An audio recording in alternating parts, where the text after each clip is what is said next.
Hey everyone, welcome back to MindSpun, your channel for your music fix. Now this time, we're doing a new segment called MindSpun News, in which we focus on current events happening around the world in the music industry and give some opinion on the subject. Now this time, we're going to be talking about the protests that have taken place around the world following the death of George Floyd, a 46-year-old African-American man who died in Minneapolis on May 25th when Derek Chauvin, a white police officer, knelt on his neck for nearly 9 minutes as he laid on the ground during an arrest. Now, you all are probably aware of this since it was horrible and it has been on the news non-stop.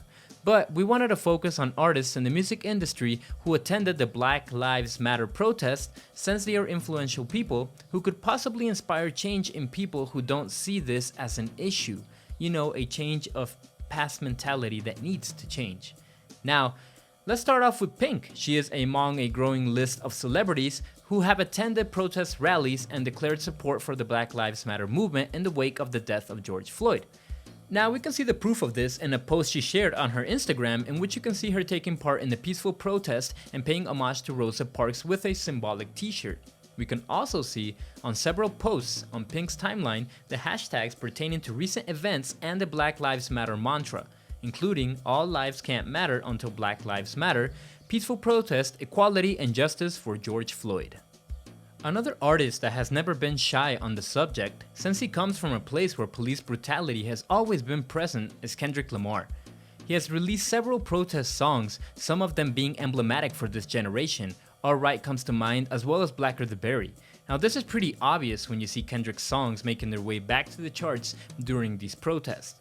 And Kendrick was out protesting in Compton on Sunday, June 7th, and images began to surface on the internet of Kendrick Lamar marching with demonstrators in Compton. And to be honest, I am not surprised that Kendrick was alongside fellow protesters demanding change amid the civil unrest.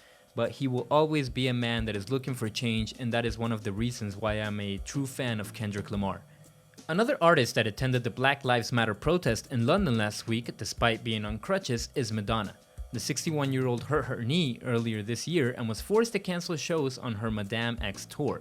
There were videos being shared online of Madonna clapping and cheering at the protest, and she also wrote on her Instagram how it was an honor for everyone to be there, and important for her kids to know that they are here to witness this great historical moment.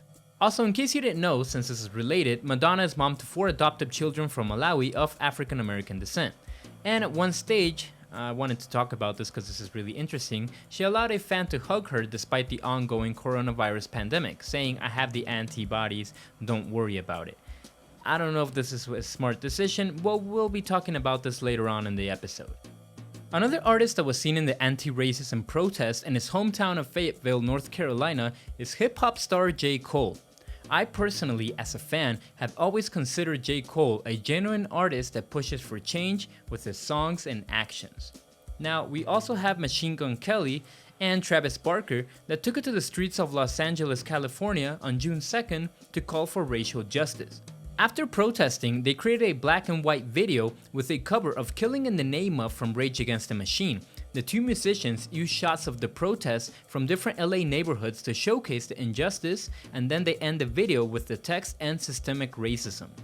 During the video, you can see Machine Gun Kelly and Travis Barker make a joint cameo in one of the protest clips, with their protest signs that say "Stop arresting protesters, arrest killer cops," and the other one that says "No justice, no peace." And now the last artist that I wanted to talk about is superstar Ariana Grande, who also joined the Black Lives Matter protest in the wake of George Floyd's death in Los Angeles. The superstar reflected on her experience at the protest in her Twitter by writing, "Hours and miles of peaceful protesting yesterday that got little to no coverage. All throughout Beverly Hills and West Hollywood we chanted, people beeped and cheered along, we were passionate, we were loud, we were loving, cover this too please." To end the video, I just want to say that I wanted to make this news our whole first episode for this new segment, since I truly believe that it is okay for artists to protest, to share their point of view, and to be able to fight for human rights and maybe even influence someone who thought differently along the way. To me, it is crazy seeing so many comments in social media about how artists shouldn't shove their so-called political agenda on their fans. Music has always been a channel for change. Why are people so surprised? I know that the protests have people divided between how it should be done, that there is looting, that there is chaos, but what happened was horrible, and this has been ongoing for so long without true justice. I also want to say that we do have peaceful protesting as well, but the news rarely care about something involving peace, as we can see with Ariana Grande. But anyways, the center of this episode is that musicians can speak out as well. I hate those comments that say, hey, you're a musician, stick to your music, and shut up about what is going on around the world. I find that to be such a crazy statement, since they are also part of this world. Let them speak, let them share whatever is on their mind. They are not robots that just make music. But anyways, if you enjoyed this episode, please give us a like, let us know in the comment section what you would like to see next from our channel, and please subscribe if you haven't already, and we will see you guys in the next episode. Stay safe, y'all.